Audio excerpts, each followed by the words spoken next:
This hearing will come to order. I'd like to first thank our witness, Dr. Jon Kosloski, for testifying. He is our newly appointed director of the All-Domain Anomaly Resolution Office, or AARO, an office Congress established in the fiscal year 2022 NDAA to investigate this very serious problem of unidentified anomalous phenomenon, or UAP.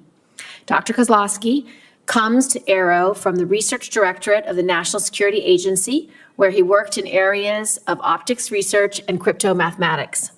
He previously served at the DoD Special Communications Enterprise Office. We look forward to regular engagements between you and the committee. When unidentified anomalous phenomenon enter our airspace, we need to know about it. We need to identify it, but in order to do that, we need to reduce the stigma and credibility challenges associated with these events. Our service members, scientists, foreign partners, and the general public need to know that their reporting, research, and analysis will be taken seriously and acted on in good faith. In the spirit of transparency, AARO recently released a consolidated annual report just a few months after releasing the first volume of a historical record report in March of this year. These public documents help highlight the challenges still facing this office, including the lack of timely and actionable sensor data, the need to revisit cases placed in the active archive, and the importance of improving reporting sources, both in the interagency and internationally. In this hearing, I want to probe a series of specific issues. First, as incidents at Langley and elsewhere have demonstrated, unmanned aerial systems, or UAS, continue to pose significant threats to our national security. In addition to safety of flight issues these UAS create for our own pilots and air crew, the UAS present clear and undeniable counterintelligence concerns around some of the most sensitive airspace. While standard UAS are not part of AARO's mission, your work on sensors at military installations across the country will be critical to making sure that we have the domain awareness necessary to accurately identify and track these objects. I expect your office to also pay close attention to any anomalous characteristics that these systems could present in the future. Second, I look forward to your presentation of 3 case studies demonstrating cases that AARO has resolved, including the Go Fast, which is one of the most prominent UAP cases. However, I believe it is important to acknowledge ongoing public interest in the Nimitz incident, the gimbal video, and other prominent UAP cases, and for AARO to share what it can about those cases as well. It's also important that AARO speak to unresolved cases and what types of anomalous activity have merited further analysis. And while I know AARO has gone through a period of transition over the past year, it is important to share these disclosures, both resolved and unresolved cases, with the public, even when a Senate hearing is not scheduled. Lastly, while some have been hesitant to come forward to AARO in the past, I hope that potential individuals with firsthand knowledge of unreported programs view your arrival in this position as an opportunity for a new start. AARO was created by Congress to do this work. Congress waived non-disclosure agreements for those who disclose information to AARO and gave AARO the authority to go and turn over every rock. I hope those with information to share use this opportunity so that we, as your senators who represent you, can do our jobs. I look forward to hearing more on these issues from Dr. Kosloski and for members to start a dialogue on this important topic. With that, I would like to turn to Senator Ernst for her opening statement. Thank you, Madam Chair, and thank you, Dr. Kosloski. Our hearing today is about identifying UAPs and understanding their potential implications, which could range from technological advancements to potential threats to our national security. Are these phenomena tied to foreign adversaries such as China or Russia, leveraging advanced technologies beyond our current capabilities? Or do they represent unknown scientific phenomena that challenge our current understanding? We must answer these critical questions to ensure that our national security is not compromised. It is vital that all agencies work in tandem to aggregate data, identify patterns, and develop robust analytical frameworks. Our ability to detect, track, and respond to UAPs requires the latest technology and full cooperation from all government branches. Thanks very much, Dr. Kosloski, for your attention to this matter, and I look forward to the valuable insights that you and AARO can provide to our committee, and I yield back. Thank you. Dr. Kosloski, please make your opening statement. Thank you, Chairwoman Gillibrand, Ranking Member Ernst, and distinguished members of the subcommittee. It is a pleasure to be here on behalf of the Department of Defense as the new director of the All-Domain Anomaly Resolution Office. I appreciate the opportunity to provide a status update on AARO's work and respond to your questions about unidentified anomalous phenomenon, or UAP. On behalf of the department and the entire AARO team, I want to say how grateful we are to Congress for its continued support. Unidentified objects in any domain pose potential threats to U.S. safety and security. Reports of UAP activity, particularly near national security sites, must be treated seriously and investigated with scientific rigor by the U.S. government. By way of introduction, I'm Jon Kosloski. I'm a researcher at my core with an academic background in mathematics, physics, and engineering. I've spent most of my career at the National Security Agency, leading advanced research in the areas of optics, computing, and cryptomathematics. By nature, I am drawn to tough scientific problems, which is what brought me to AARO and the UAP mission.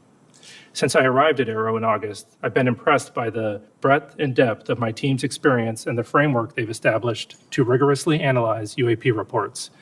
AARO has taken meaningful steps to improve data collection and retention, bolster sensor development, effectively triage UAP reports, and reduce the stigma of reporting UAP events. Last year, AARO worked with the DoD's Joint Staff to issue guidance to defense personnel worldwide on how to report UAP observations and is working with the military services regarding implementation. AARO has also launched a public website that features UAP imagery, case resolutions, material analysis, archival records, and more. These are only a few examples of AARO's recent progress, and we're just getting started. To date, AARO has over 1,600 UAP reports in its holdings from across the U.S. government. I'll share a slide in just a few minutes with updated UAP analytic trends. You'll see that many reports resolve the commonplace objects like birds, balloons, and unmanned systems, while others lack sufficient data for comprehensive analysis. Although only a small percentage of reports received by AARO are potentially anomalous, these are the cases that require significant time, resources, and a focused scientific inquiry by AARO and its network of partners. It is important to underscore that, to date, AARO has not discovered any verifiable evidence of extraterrestrial beings, activity, or technology. To accomplish AARO's national security mission, I have set 3 priorities for the office: building strong partnerships, promoting transparency, and scaling up the work of the office. AARO cannot do its work alone. Building partnerships across government, academia, industry, and with the public is essential to the success of the office. Strong cooperation with the military services is particularly important. We rely on their support to implement our reporting guidance and to amplify the message that there should be zero stigma associated with UAP reporting. We also rely on partnerships with the national labs, the Office of the Director of National Intelligence, FBI, Department of Homeland Security, NASA, all of which play a role in the whole of government effort to address UAP. Recognizing the talent and expertise that reside outside of the government, AARO will continue to explore new ways to partner with the academic and scientific communities to investigate its most complex UAP cases. A related priority for AARO is transparency. Our ability to collaborate with key partners, including the scientific community and the public, relies on information sharing, to include downgrading and declassifying UAP-related information. In some cases, it may be unclear to the public why the DoD classified a piece of information in the first place. Why are photos of seemingly benign objects such as balloons classified? It's often the case that an object or phenomenon isn't itself a security concern, but the location, source, or method used to capture it is still sensitive. Many cases are difficult to quickly release to the public, but are reported to the appropriate committees in Congress that are authorized by law or House and Senate leadership to receive the information. It is important to note that AARO does not unilaterally declassify information. Instead, we work with the originator of a classified record to ensure that declassifying that record does not inadvertently harm national security. This can take time. Nonetheless, the department is committed to declassifying and publicly sharing more information on UAP while protecting sensitive sources and methods. I'll be sharing some newly declassified imagery in just a few minutes. AARO is also working closely with the National Archives and Records Administration to make UAP-related documents publicly available in a digitized collection. Meanwhile, AARO continues to review the U.S. historical record relating to UAP. We welcome any former or current government, civilian, contractor, or military service member with relevant information to reach out to us. My final priority is scaling up AARO's work to match its mission. AARO needs to bolster the quantity, quality, and diversity of data that it acquires and examines. This means tapping into existing data sources within the interagency while deploying AARO's own organic sensor capabilities. To the extent that UAP results from the domain awareness gaps, more and better data will help us fill those gaps and help us understand what is being encountered. In closing, AARO is committed to the highest standards of scientific integrity. We will not foreclose on any explanation for UAP prematurely. We will continue to follow the science and data wherever they lead. We will continue to have an open and frank dialogue with Congress in settings like these and in classified briefings. We will continue to keep you fully and currently informed of all UAP information, active or historical. And finally, we will share as much information as possible at the unclassified level to inform the public of AARO's activities and its findings. For now, I'd like to turn to a brief presentation. Okay, this chart represents the UAP reporting since 1996. And as has previously been discussed by AARO, that sensor placement seems to have caused a bias in our data, both geographic and at altitude. And we're working to resolve that bias in 2025 or reduce that bias through broader engagements with the DoD as well as the IC and the rest of the government, also by incorporating broader sensors into our data and through a public reporting mechanism that we hope to have live in mid-2025. On the left side, it shows the altitudes, and we'll see it's a bit cut off. We'll see that most of the reporting occurs between 15,000 and 25,000 feet. That happens to be where most of our sensors are. And the reporting above and below that is also often coming from those same platforms. In the center, we'll see that the resolved cases have the vast majority being balloons and UAS. We're seeing a great increase in satellites recently, particularly with the launch of mega satellite constellations such as Starlink, where the satellites are catching what is called satellite flares or glint off the sun just after sunset or just before sunrise. And on the rightmost, we'll see the morphology or the shapes that have been reported. The majority have been lights or orbs. We think that there's going to be an increase in the lights with the mega constellations, but our most interesting cases, some of which I'll discuss later, are actually the shapes such as the triangles or the cylinders. And at the bottom, we'll see the geographic bias that I mentioned before, where most of the reports historically had been near the government sites. This bias has been reduced recently by reporting from the FAA. We now get weekly reports from them.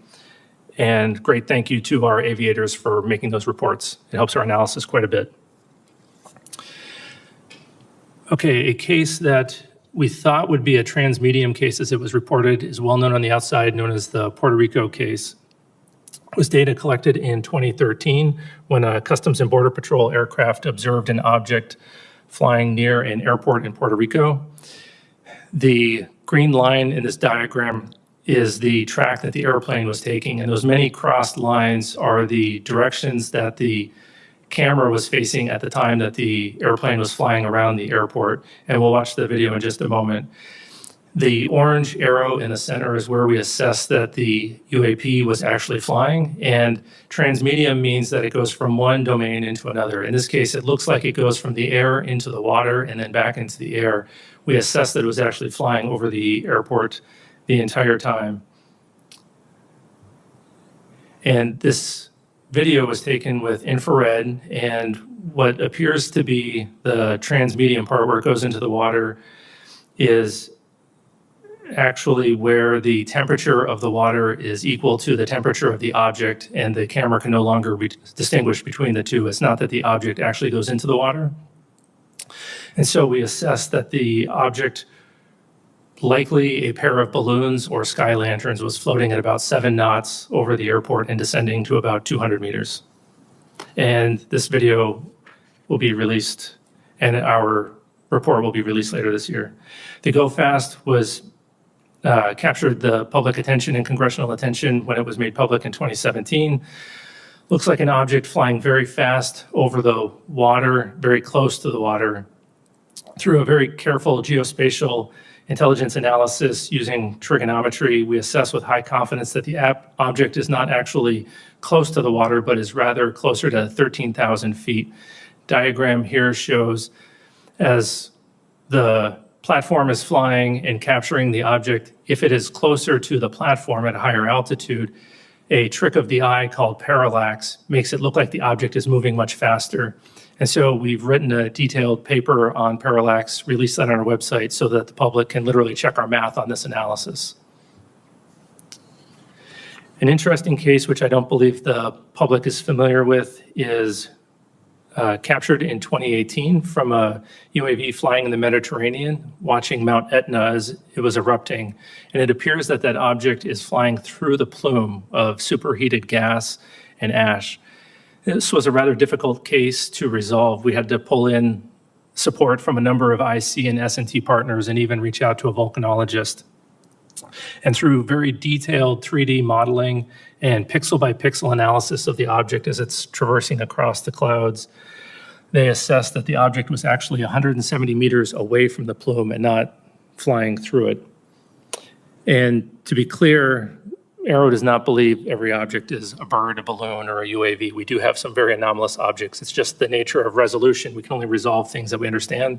So we're now working on additional products where we can inform the public, Congress, and others of the objects as we're studying them, rather than once we've resolved them. With that, I'll take your questions. Thank you, Dr. Kosloski. I appreciate your testimony. It's been widely reported that individuals claiming firsthand knowledge of unreported UAP programs have been reluctant to engage with AARO. What message do you have for those individuals, and how will you work to gain their trust? I would let them know that Congress has gone out of its way to create the organization AARO specifically to conduct these sorts of investigations, and has uniquely empowered them to have access to all UAP-related information, whether that's historic or current. Mm-hmm. And we take that responsibility and those authorities very seriously. And so we have been reaching out to a broader community, encouraging folks who had talked to AARO personnel in the past and maybe felt uncomfortable to come back to us. We've met with several of their interlocutors and a couple of firsthand witnesses, and we are making great progress. And those firsthand witnesses that we have talked to do feel comfortable coming back to us. Mm-hmm. And so we hope that more folks that do have information would go to www.aaro.mil, fill out the form, send it to us so we can bring them in for interviews and add their information to our investigations. Thank you. I recently just read your report from March, your historic report, and I would encourage anyone who's interested in this topic to read the report, because when I was asked by a reporter about it, they said, well, it doesn't show any evidence of secret programs that have aliens.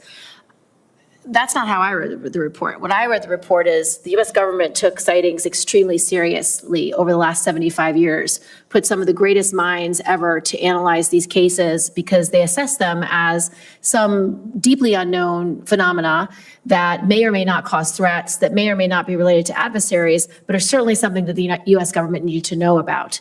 And what I read from this report is that we resolved numbers of cases, but in almost every instance, whether it was in the 40s, the 50s, the 60s, the 70s, the 80s, the 90s, the noughts, half the cases were unresolved. So I don't think this is an example of the government not taking these cases seriously. I think this is an example of our government spending 75 years taking these cases very seriously. And interestingly, for the group that put together this report, they didn't have access to any firsthand reporting. And so from my perspective, for whistleblowers and people who want to come in, please come in, because the purpose of AARO is so that the senators can do our job to provide oversight, accountability, and transparency. We find it very concerning that our pilots, that our Navy officers, that people who have sightings of UAPs are denigrated, are somehow dismissed or disregarded. They need to be protected. This is a huge issue for national security because, number one, we don't have domain awareness, which is very problematic. Number two, we don't have domain superiority if we don't understand how different UAPs are flying, what technology they're using, what their mission is, what their purpose is.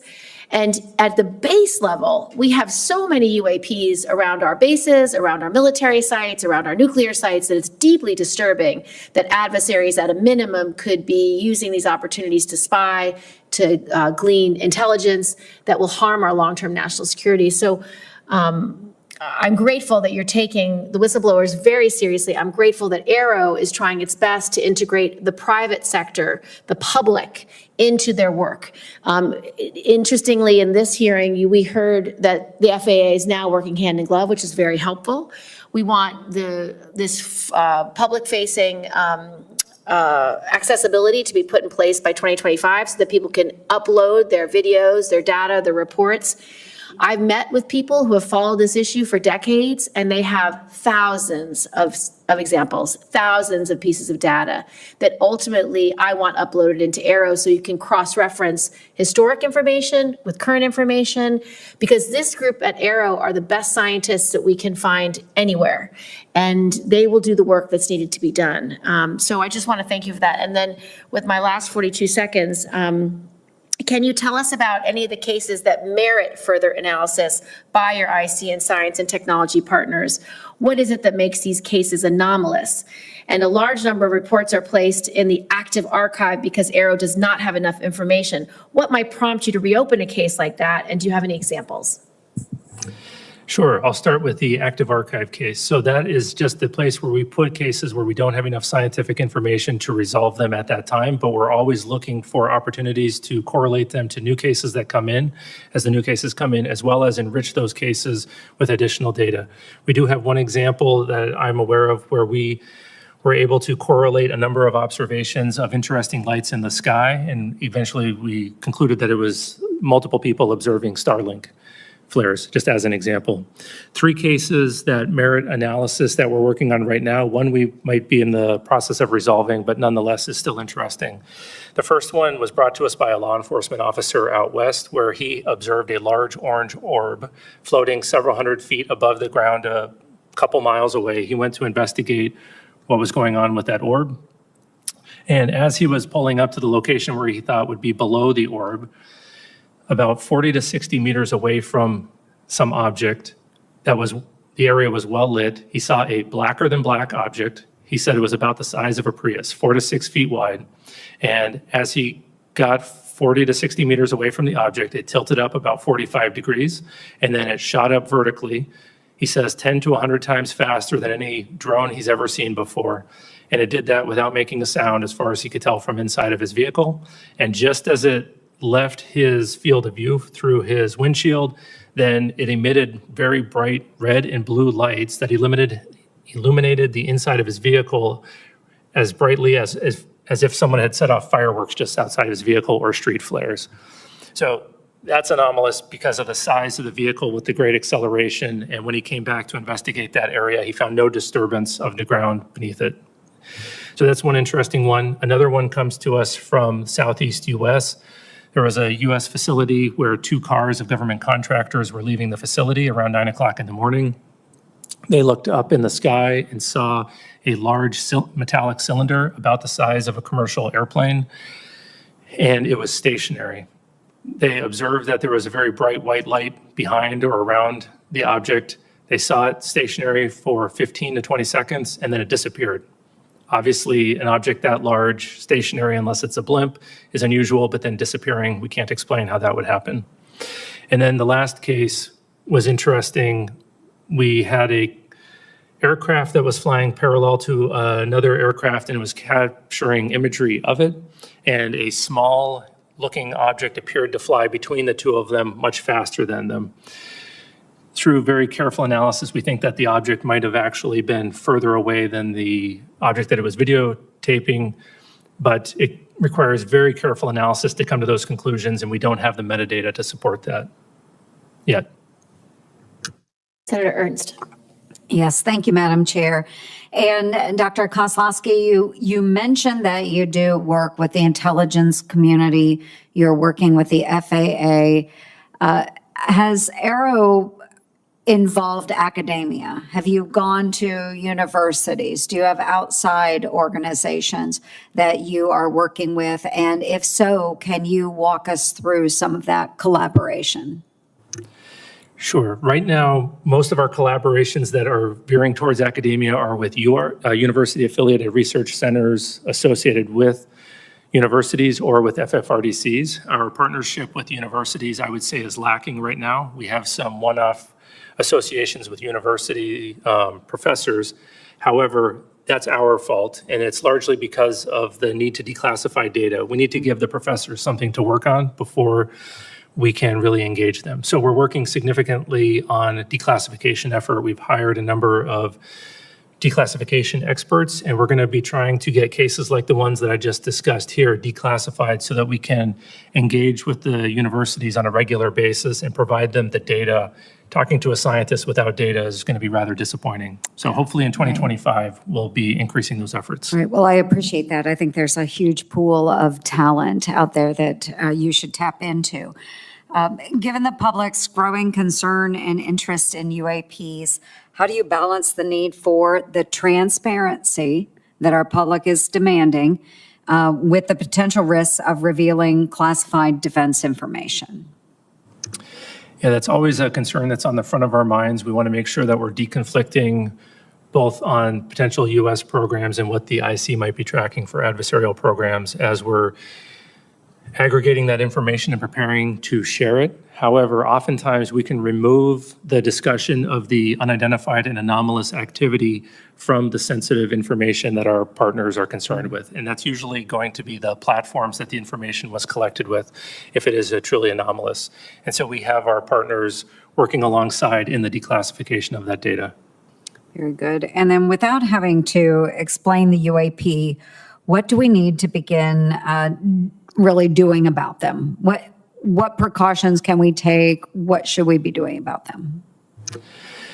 I think that removing the stigma, reducing the stigma is the first step. We need to make sure that we're having honest and transparent conversations about them, because if we're hesitant to discuss them, then it opens the opportunity for an adversary, as you had mentioned earlier, Senator Gillibrand, to come in and conduct some activity. So we need to do that, and we need to have more persistent monitoring and understand that whether it is a UAP or a counter-UAS issue, that we need to have that complete domain awareness around our national security facilities. Wonderful. Thank you. Thank you, Madam Chair. Just a couple of follow-up questions. We didn't discuss in this setting the most recent UAP or UAS encounter with bases like Langley. I know that the incursion by UASs that were publicly made available through the press that took over 2 weeks was fairly alarming to senators, because there was a question about what technology they were using. There was a question about why it was so hard to detect. Can you speak to how AARO will be integrated into the review of these kinds of cases, and how you can be helpful to both the intelligence community and the Department of Defense in analyzing or being able to more quickly analyze what's knowable and what's not knowable, so that, because once you do identify it as a drone, for example, it then goes to the right department at DOD or the intelligence community to assess, deal with, or take down as the incident might be. But to talk to us a little bit about what role you can play for both the DOD and the IC community in these kinds of incursions that are happening when we don't know what tech is being used, and we don't understand a flight pattern, or we don't understand how they arrive and depart in the way they do. Yeah, we are generally going to be supporting them through an advisory capacity as an organization that naturally needs to conduct baseline experiments of the environment to see what normal looks like, whether it's balloons, birds, anomalous activity, or drones flying through an environment. We're going to gather a lot of data that will allow us to characterize an environment very well and then detect and follow those tracks, hopefully rather efficiently. There's also a lot of overlap in the type of sensors that are going to be used for the counter-UAS mission and the UAP mission, whether that's active detection like radars or passive like cameras. And so as AARO is trying to push the bounds on detectability for UAP, we're hopefully going to have best practices that we can also provide to the counter UAS, and potentially we might have additional technologies that we can offer them to support. I'd like to just address a little bit of reporting and feedback. As you know, AARO is required to develop a mechanism for the public to report UAP information. Now that that mechanism for current and former military, civilian, and contractor personnel has been established, can you speak to AARO's plans for a public reporting mechanism, and how did AARO arrive at this approach, and were other options considered? And second, for pilots and operators who have reported a UAP, what feedback, if any, has AARO provided to these individuals related to what AARO is doing with their report and how the report has been resolved? How does such feedback or lack thereof impact the frequency of UAP reporting?